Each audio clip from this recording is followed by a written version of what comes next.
बात करें तो हमारा क्वेश्चन है, मान लीजिए कि हमें √2 और √3 को नंबर लाइन पे रिप्रेजेंट करना है। ठीक है, इसको नंबर लाइन पे रिप्रेजेंट करना है। तो इसको नंबर लाइन पे रिप्रेजेंट करने के लिए हमें सबसे पहले पाइथागोरस थ्योरम रिवाइज करना होगा।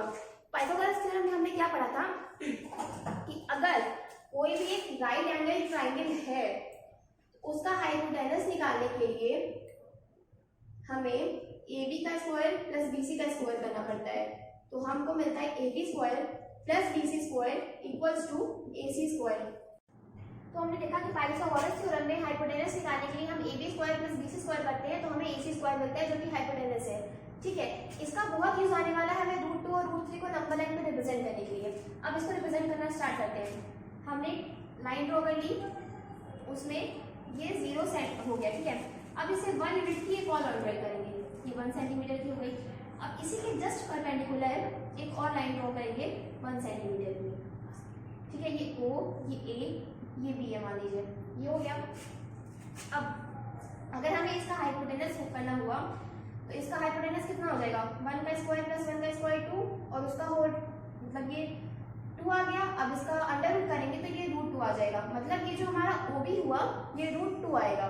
अब बात आती है इसको नंबर लाइन पे रिप्रेजेंट करने की। ठीक है, तो हम लोग O को सेंटर मान के और OB को रेडियस मान के यहाँ से एक मतलब आर्क बनाएंगे। O को सेंटर और OB को रेडियस मान के यहाँ OB से कंपास रख के हम लोग एक आर्क ड्रॉ करेंगे जो कि यहाँ पर इंटरसेक्ट करेगी। मान लीजिए ये पॉइंट है C, तो ये जो पॉइंट C होगा ये हमारा √2 होगा। ठीक है, तो किसी भी स्क्वायर रूट वाले नंबर को रिप्रेजेंट करने के लिए हमें ये स्टेप करना होगा। ठीक है, पहले हम 1 सेंटीमीटर की मतलब √2 को निकालने के लिए पहले 1 सेंटीमीटर एक्सटेंड किया हमने, फिर उसी के ऊपर 1 सेंटीमीटर का परपेंडिकुलर बनाया। उसके बाद पाइथागोरस थ्योरम से हमने OB की वैल्यू निकाली जो आ गई √2। अब सिंपली कंपास का यूज करके हम लोग इसको रेडियस मान के एक आर्क ड्रॉ करेंगे और जहां पे ये इस लाइन को इंटरसेक्ट करेगी वो हमारा √2 हो जाएगा। ठीक है, ये तो हमारे √2 को नंबर लाइन पर रिप्रेजेंट करने की बात। अब आती है √3 को नंबर लाइन पर रिप्रेजेंट करने की बात। ठीक है, तो √3 को जैसे ये हमारा √2 तो आ गया है, अब क्या करेंगे कि इसी के परपेंडिकुलर एक और लाइन ड्रॉ करेंगे, ये 1 सेंटीमीटर की। ठीक है, ये हो गया, ये हमारा √2 था, इसी के परपेंडिकुलर हमने एक 1 सेंटीमीटर की लाइन और ड्रॉ कर दी। तो पाइथागोरस थ्योरम से अगर इसको हम लोग D मान लेते हैं, इसको D मान लीजिए, तो अब अगर पाइथागोरस थ्योरम से हम लोग OD की वैल्यू निकालेंगे, भाई ये हमारा √2 मान लीजिए, ये 1 है, तो √2 का स्क्वायर 2 और 1 का स्क्वायर आ जाएगा 1, तो यहाँ आ गया मतलब 2 का स्क्वायर प्लस 1 का स्क्वायर 3 आ गया। अब उसका अंडर रूट ये √3 हो गया। ठीक है, तो पाइथागोरस थ्योरम से OD की वैल्यू हमारी √3 आ गई। अब O को सेंटर और OD को रेडियस मान के, O को सेंटर और OD को रेडियस मान के कंपास से हम लोग फिर एक आर्क ड्रॉ करेंगे लाइन पे, और ये लाइन पे जहां इंटरसेक्ट करेगी उसको बोल देंगे √3। ठीक है, इसी तरह आगे बढ़ते बढ़ते हम लोग सिमिलर √4 मतलब 2, फिर √5, √6, √7 ऐसे निकाल सकते हैं। तो अगर हमें किसी भी √n की वैल्यू निकालनी है नंबर लाइन में, उसको रिप्रेजेंट करना है, तो उसके लिए हमें √n-1 पता होना चाहिए कि उसको हम लोग कैसे मतलब कहाँ रिप्रेजेंट किए हैं। जैसे कि पहले हमने √2 को सबसे बेसिक होता है √2 को रिप्रेजेंट करना। हमने यहाँ सीख लिया कि √2 को कैसे रिप्रेजेंट करेंगे, पहले 1 सेंटीमीटर की लाइन यहाँ ड्रॉ करेंगे, फिर उसके परपेंडिकुलर एक 1 सेंटीमीटर की ड्रॉ करेंगे और फिर उसका हाइपोटेनस निकालेंगे तो वो √2 आएगा। ठीक है, सबसे बेसिक हो गया। उसके बाद हमने जैसे यहाँ पर अब हमें निकाला था √3, अगर हमने यहाँ पे 3 रखा है इनकी वैल्यू 3 - 1 2, अब हमें √2 पता है तो हम √2 पे 1 सेंटीमीटर का एक और परपेंडिकुलर निकाल के √3 कर लिया।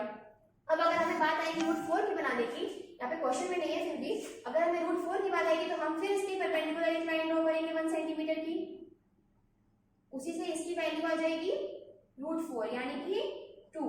फिर हम O को सेंटर और OE को रेडियस मान के यहाँ से आर्क इस कंसेप्ट करेंगे जो इस लाइन पे इंटरसेक्ट करेगी। जहां ये इंटरसेक्ट कर गई वो हमारा हो गया 2 यानी कि √4। इसी वे में हम लोग आगे बढ़ते जाएंगे। ये हो गया। अब नेक्स्ट फॉर्म पे आते हैं। अभी तक हमने 2 तरह के फॉर्म नंबर लाइन पे रिप्रेजेंट करने पढ़े हैं। अब तीसरे फॉर्म पे आते हैं। ठीक है, पहले हमने पढ़ा नॉर्मल डेसिमल वाला फॉर्म, फिर अंडर रूट में भी एक टर्म वाला फॉर्म। अब दूसरा फॉर्म हमारा जो है उसको ध्यान से देखिए। हमें दो फॉर्म देख लिया है कि पहला हमने देखा कि 3.765 को नंबर लाइन पे कैसे रिप्रेजेंट करेंगे, उसी तरह उसके सारे टर्म्स को हम रिप्रेजेंट कर सकते हैं। और दूसरा फॉर्म हमने देखा कि √2 और √3 को कैसे रिप्रेजेंट करेंगे। कोई भी रूट ओवर हो, जैसे √2, √3, √4, 5, 6 लाइक दिस, तो इसमें हम लोग सबसे पहले बेसिक √2 को ड्रॉ करेंगे और उसके बाद उसी परपेंडिकुलर ड्रॉ करते करते √3, फिर उसका परपेंडिकुलर बनाएंगे तो उसके हाइपोटेनस को √4 यानी कि 2, ऐसे करते करते हम लोग प्रोसीड करेंगे। तो दो फॉर्म्स हो गया। अब तीसरी फॉर्म जैसे कि जो है कि √4.3, हमें अब √4.3 को नंबर लाइन में बनाना है। तो उसके लिए हम क्या करेंगे, हम सबसे पहले एक लाइन ड्रॉ कर लेंगे। ये हो गया हमारा AB। ये जो AB होगा ये 4.3 सेंटीमीटर का होगा। ये 4.3 सेंटीमीटर क्यों बनाया है, क्योंकि हमें निकालना है √4.3 के नंबर लाइन पे, इसलिए। ठीक है, ये हो गया 4.3 सेंटीमीटर का। अब इस B से 1 सेंटीमीटर और एक्सटेंड करेंगे C तक, ये हो गया 1 सेंटीमीटर। तो ये लाइन हमारी पूरी हो गई AC। अब इस पूरी लाइन AC का एक मिड पॉइंट हमें खोजना है। इसका मिड पॉइंट कहाँ पे आएगा, समथिंग यहाँ पे आएगा। ठीक है, इसको O मान लेते हैं। तो अब AC का मिड पॉइंट O हो गया। अब O को सेंटर और OA को रेडियस मान के हमें AC पे एक सेमी सर्कल ड्रॉ करनी है। ठीक है, ध्यान दीजिएगा एकदम। O सेंटर और OA को रेडियस मानना है और AC पे एक सेमी सर्कल ड्रॉ करनी है। ये हमारी होगी सेमी सर्कल ड्रॉ। अब ये हमारा B पॉइंट था, तो इस B से सेमी सर्कल पे परपेंडिकुलर बनानी है B से, जो इस सेमी सर्कल को इंटरसेक्ट करे। B से सेमी सर्कल पे एक परपेंडिकुलर बनानी है जो कि सेमी सर्कल को इंटरसेक्ट करे। इसको हम लोग D मान लेते हैं। और ये जो BD होगा यही हमारा होगा √4.3। ठीक है, अब आपके मन में एक क्वेश्चन आ रहा होगा कि हमने बिना कुछ सॉल्व किए ही कैसे बता दिया कि ये √4.3 है। तो इसको हम लोग अभी थोड़ी देर में देखेंगे। पहले हम लोग देखते हैं कि इसको नंबर लाइन पे कैसे रिप्रेजेंट करेंगे। ठीक है, तो उसके लिए हम इस लाइन को C को और एक्सटेंड करेंगे। तो जैसे हमने √2 और √3 निकालने के लिए देखा था कि जो भी हाइपोटेनस आया था, चाहे वो √2 हो चाहे वो √3 हो, तो उसको रेडियस मान के हमने नंबर लाइन पे मतलब उस हाइपोटेनस को रेडियस मान के उससे आर्क इंटरसेक्ट कीजिए। सेम वे में हम यहाँ भी करेंगे। B को सेंटर और BD को रेडियस मानेंगे और BD को रेडियस मान के हम यहाँ से आर्क नंबर लाइन पे इंटरसेक्ट करेंगे। यहाँ इंटरसेक्ट करिए, इसको हम लोग मान लेते हैं E। तो ये जो E पॉइंट है हमारा, यही होगा हमारा √4.3 नंबर लाइन पे। अब बात ये आती है कि ये BD आके √4.3 हुआ कैसे। ठीक है, तो इसके लिए ये हमारा BD है, परपेंडिकुलर है, तो एक हाइपोटेनस इसका ड्रॉ कर लेते हैं। ये हाइपोटेनस हो गया। अब सेम वही पाइथागोरस थ्योरम हम लोग यहाँ पे अप्लाई करेंगे। ठीक है, तो पाइथागोरस थ्योरम के हिसाब से हमारा होगा OB² + BD² = OD²। इसको सॉल्व करने के लिए पहले हमें OB की वैल्यू चाहिए होगी, तो OB की वैल्यू भी निकाल लेते हैं। यहाँ पर AC हमारा डायमीटर है इस सेमी सर्कल का, इसका मतलब कि OA और OC जो होगा वो रेडियस होगा। और क्योंकि ये OD भी सेंटर से ड्रॉन है और सेमी सर्कल को इंटरसेक्ट कर रही है, तो ये भी रेडियस ही होगी। इसलिए OA = OC = OD = 5.3/2।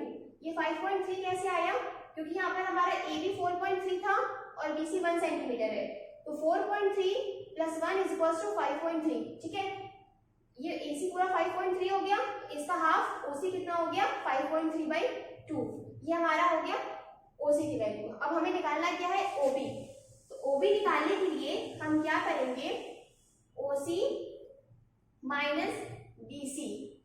OC की वैल्यू OB निकालने के लिए हम लोग OC - BC करेंगे और OC की वैल्यू हमें यहाँ से पता है 5.3/2 है। ठीक है, तो ये हो जाएगा 5.3/2 - BC। BC की वैल्यू कितनी है 1 -1। तो हमारा OB क्या आ गया 5.3 - 2/2 = 3.3/2। ये जो नंबर वैल्यू आ गई ये हमारी आ गई OB की। ठीक है, अब OB की वैल्यू हमें पता है और हमें निकालना क्या है BD। तो इतना ठीक था, तो BD equals to OD square minus OB square. ठीक है, तो यहाँ से ओडी की वैल्यू कितनी है 5.3/2, यहाँ लिख देंगे हम लोग 5.3/2 इसका होल स्क्वायर माइनस ओबी की वैल्यू कितनी है 3.3/2, 3.3/2 इसका होल स्क्वायर। ठीक है, उसके बाद यहाँ पर 1/2 दोनों में है और उसका स्क्वायर है, तो हम लोग 1/4 इस पूरे में से कॉमन निकाल लेंगे। तो यहाँ क्या बचेगा 5.3 का स्क्वायर माइनस 3.3 का स्क्वायर, ये बच गया। क्यों? क्योंकि हमने 1/4 यहाँ पे कॉमन निकाल दिया, 1/2 का स्क्वायर किया, दोनों में से 1/4 हुआ, उसको कॉमन निकाल दिया। ठीक है, अब ये हो गया a square minus b square. हम लोग जानते हैं कि a square minus b square क्या होता है, a plus b into a minus b। अब 1.4 तो a और b ये है a square minus b square, यानी कि a minus b into a plus b, इतना हो गया। अब ये हो जाएगा 5.3 माइनस 3.3 हमारा आ गया 2 इंटू 5.3 प्लस 3.3, कितना हो गया 8.6। ये हो गया, जिसको अगर सॉल्व करें तो ये 2 2 4 कट जाएगा और ये 2 इसको 4.3 बार में काट देगा। तो यहाँ से हमारी क्या आई, ये हमारी हो गई बीडी स्क्वायर की वैल्यू 4.3। अब हमारी यहाँ पे बीडी स्क्वायर की वैल्यू आ गई है, तो बीडी स्क्वायर इक्वल्स टू 4.3 हो गया। That means BD is equals to root over 4.3। ये हमने हमारा प्रूफ कर दिया कि हमारा बीडी रूट ओवर 4.3 कैसे हुआ। हमने यहाँ तक सारे टर्म्स देख लिए हैं कि हमें अगर रूट ओवर नंबर से निकालने हो, नॉर्मल नंबर से, मतलब कोई भी रेशनल या इरेशनल नंबर हो, उसको हमें नंबर लाइन पे रिप्रेजेंट करना हो तो हम कैसे देखेंगे। आई होप आपको ये सब समझ में आया होगा और आपने समझा भी होगा। अगर कुछ भी समझ में ना आया हो तो आप प्लीज बताइएगा। ठीक है, इतना हमारा हो गया।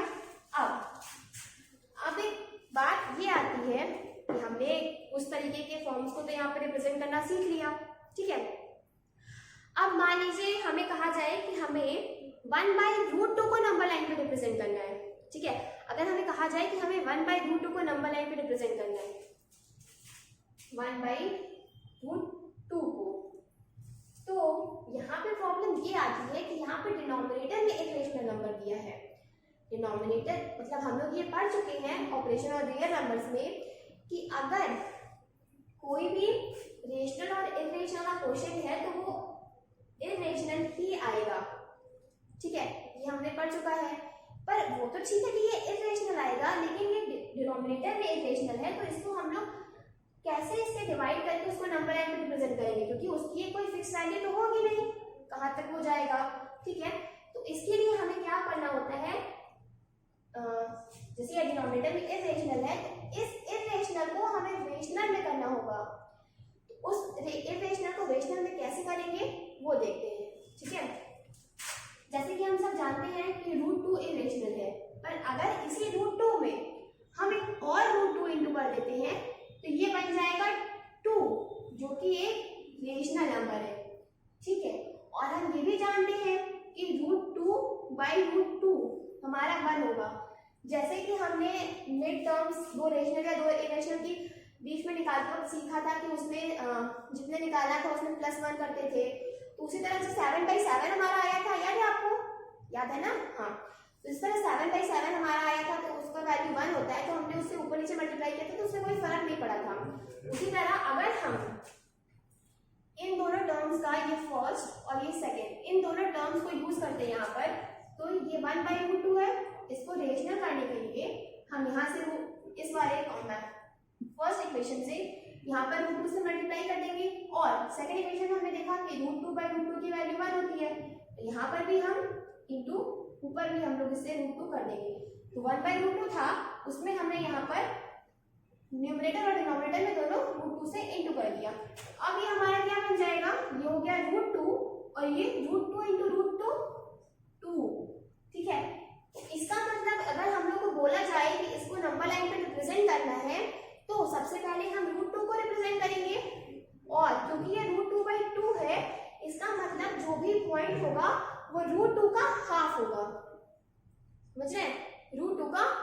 हाफ होगा। तो इस तरीके से हम इसको नंबर लाइन पे रिप्रेजेंट कर लेंगे। अब एक और बात, ये जो डिनोमिनेटर में इरेशनल को हमने रेशनल में कन्वर्ट किया, तो किसी भी इरेशनल को रेशनल में कन्वर्ट करने का जो प्रोसेस होता है उसको कहते हैं रेशनलाइजेशन। क्या कहते हैं? रेशनलाइजेशन। ठीक है, तो यहां हमने 1/√2 को जो कि इरेशनल था तो इसको रेशनल बनाने के लिए उसी के टर्म से इंटू कर दिया। अब रेशनलाइजेशन का एक और फॉर्म होता है। हम लोगों ने एक नंबर था उसका तो देख लिया कि अगर वो इरेशनल तो उसको रेशनल में करेंगे। अब उसका अगर दूसरा फॉर्म देखा जाए तो जैसे मान लीजिए आपके पास दिया है 1/√3 - 1, इसको आपको जो है, ये भी एक इरेशनल नंबर है क्योंकि ऑपरेशन ऑन रियल नंबर्स में हमने पढ़ा था कि अगर कोई भी एक रेशनल और इरेशनल तो उसका क्वेश्चन इरेशनल होगा ही होगा, और इस टर्म में कोई भी एक इरेशनल और इरेशनल है तो उसका डिफरेंस भी रेशनल होगा। ये हम लोग ऑपरेशन ऑन रियल नंबर्स में पढ़ चुके हैं। ठीक है, और ये फिर से देखने के लिए आप हमारा प्रीवियस वीडियो देख सकते हैं, उसका लिंक डिस्क्रिप्शन में दिया हुआ है। ठीक है, तो अब ये हो गया। तो जैसे हमने देखा था कि √2 को रेशनलाइज करने के लिए √2 × √2 की जो 2 आ गया, उसी तरह हम ये भी जानते हैं कि अगर एक आइडेंटिटी होती है कि अगर हम करते हैं √3 - 1, यहाँ पर ये दिया है। अब इसी में अगर हम लोग √3 + 1 का इंटू कर देते हैं तो ये हमारा क्या बन जाएगा? ये a - b है और ये a + b। तो हम लोग ये आइडेंटिटी जानते हैं कि अगर a - b × a + b दिया है, ये a - b × a + b दिया है अगर हमारा, तो वो क्या बन जाता है? a² - b²। तो ये यहाँ क्या हो जाएगा? √3 का स्क्वायर 3 - 1 2। तो सिंपली हमने √3 - 1 जो कि एक इरेशनल था उसको रेशनल में कन्वर्ट कर दिया है। लेकिन क्या हम लोग सिर्फ डिनोमिनेटर में इंटू करेंगे? नहीं, उसका न्यूमरेटर में भी इंटू करेंगे ताकि न्यूमरेटर बाय डिनोमिनेटर हमारा 1 हो जाएगा।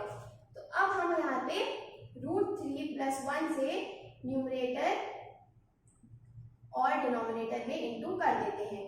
तो ये हमारा हो जाएगा √3 - 1 / a - b × a + b = a² - b² √3 - 1/2।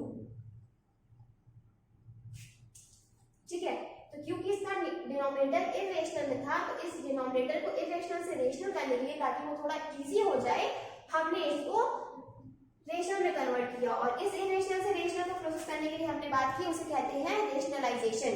ठीक है, यहाँ तक हो गया। अब बात आती है कुछ एक सेकेंड टॉपिक, बहुत छोटा सा टॉपिक है, थोड़ा इंपॉर्टेंट भी है, उसको हम लोग बोलते हैं रेडिकल्स। यहाँ तक हम लोग पढ़ चुके हैं कि अगर रिप्रेजेंट करना हुआ किसी भी नंबर को तो वो कैसे करेंगे, ये हमारा कंप्लीट हुआ। अब हम लोग पढ़ते हैं रेडिकल्स के बारे में। ठीक है, रेडिकल्स जैसे कि हम कह सकते हैं कि हमारा कोई भी एक, मान लीजिए कुछ a है, वो एक पॉजिटिव नंबर है। ठीक है, a भी अ पॉजिटिव नंबर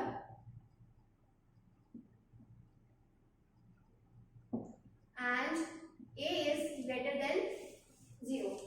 a हमारा एक पॉजिटिव नंबर है और a greater than 0 है, और n be a non-negative or you can say a positive integer, ठीक है। ये n जो है पॉजिटिव इंटीजर है, ये नेगेटिव भी नहीं है और 0 भी नहीं होगा। ठीक है, और b भी एक, b is a number and greater than 0। ठीक है, ये हो गया। तो ये हमने देख लिया कि a is a positive number, let a is a positive number and a is greater than 0। Similarly b is a number and b is greater than 0। ठीक है, और n भी है पॉजिटिव इंटीजर जो कि नेगेटिव भी नहीं होगा और 0 भी नहीं होगा।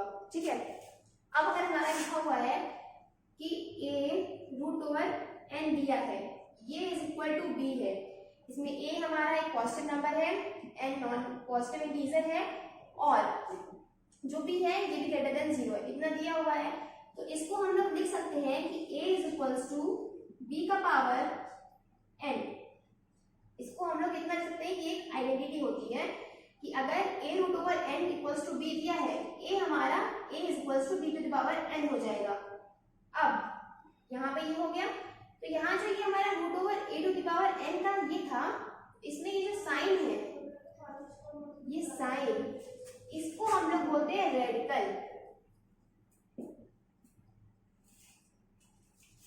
ठीक है, इसको हम लोग क्या बोलेंगे, रेडिकल। और इसी रेडिकल की ये एक आइडेंटिटी हो गई। कोई भी एक नंबर हो, उसमें n कोई भी टर्म हो, 1 से लेके n तक कोई भी टर्म हो, तो उसमें ये जो अंडर रूट होता है, ये स्क्वायर का हो, क्यूब का हो, किसी का भी हो, इसको हम लोग बोलेंगे रेडिकल। अब हम लोग कुछ रेडिकल की आइडेंटिटीज देख लेते हैं। इसकी आइडेंटिटीज जो प्रीवियस क्लासेस में आपने पढ़ी भी होंगी, और अगर नहीं ध्यान हो तो उसको हम लोग रिवाइज कर लेते हैं। 3-4 आइडेंटिटीज है, उसको ध्यान से देखिएगा। ठीक है, उसकी हम लोग आइडेंटिटी लिख लेते हैं। हमारी प्रीवियस आइडेंटिटीज में सबसे पहले हो गई कि अगर रूट ओवर ए बी दिया है, अगर रूट ओवर ए बी दिया है तो इसको हम लोग रूट ओवर ए इंटू रूट ओवर बी के फॉर्म में लिख सकते हैं। कुछ ध्यान आ रहा होगा। अब सेकेंड आइडेंटिटी हमारी हो जाएगी कि अगर root over a by B दिया है तो इसको root over a by root over B भी लिखेंगे। ठीक है, क्लियर हो गया। थर्ड हमारी तीसरी आइडेंटिटी हो गई, अगर root over a plus root over b into root over a minus root over b दिया है, तो अभी जैसे हमने पहले अभी कुछ देर पहले ही देखा था कि a plus B into a minus B क्या होता है, a square minus B square. तो यहाँ a का स्क्वायर हो जाएगा a माइनस बी। ये हो गया। हमारी फोर्थ आइडेंटिटी हो जाएगी, इसी का थोड़ा सिमिलर फॉर्म है कि अगर a plus root over B into A minus root over B दिया है, तो वो हो जाएगा a plus B into A minus B is equals to a का स्क्वायर माइनस b का स्क्वायर। ये हमारी होगी फोर्थ आइडेंटिटी। फिफ्थ आइडेंटिटी में हम लोग देखेंगे कि अगर कोई भी 4 टर्म्स दी है, root over a plus root over बी, सॉरी यहाँ पर हो जाएगा कि अगर हमारा दिया है root over a plus root over b into root over c plus root over d, इतना हमारा दिया हुआ है, तो हम लोग इसको लिखेंगे root over ac plus root over ad, ये root over ac plus root over ad plus root over bc और प्लस रूट ओवर bd। ये डिस्ट्रीब्यूट हो गया, मतलब कि पहले a का हमने c से इंटू किया, फिर a का d से हो गया, उसके बाद b का c से और b का d से। ये हमने प्रीवियस क्लास में पढ़ा होगा, इसलिए हम लोग इसको डिस्क्राइब नहीं कर रहे हैं, बस एक आइडेंटिटीज रिकॉल करा रहे हैं। उसी तरह अगर root over a plus root over b इसका होल स्क्वायर दिया है, तो ये हो जाएगा a plus 2 root ab plus b। क्यों? क्योंकि ये a प्लस b के होल स्क्वायर के फॉर्म में है, और a प्लस b का होल स्क्वायर क्या होता है, a square plus b square plus 2 root ab। ये हमारी आइडेंटिटीज हो गई। सो गाइस, इस वीडियो में हम लोग इतना ही करेंगे। आगे के टॉपिक जो है हमारा exponents and powers and laws of exponents, वो हम लोग पढ़ेंगे नेक्स्ट वीडियो में। अभी के लिए इतना ही गाइस, थैंक यू।